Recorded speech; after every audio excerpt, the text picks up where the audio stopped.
روز دوشنبه 19 فوریه ناظران حقوق بشر گزارش دادند که نیروهای حکومت سوریه و متفقان آنها در دوام 24 ساعت اخیر در منطقه غوطه زیر نظارت مخالفین کمش 98 کس و از جمله 20 کودک را به هلاکت رساندند.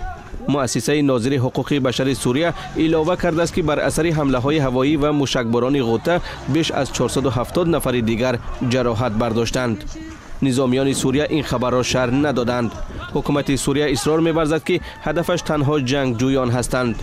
به قول رسانه‌های دولتی سوریه، گروه‌های ضد دولتی منطقه غوطه یکی از کناره‌های دمشق را آتشباران نموده یک کودک را به قتل رساندند.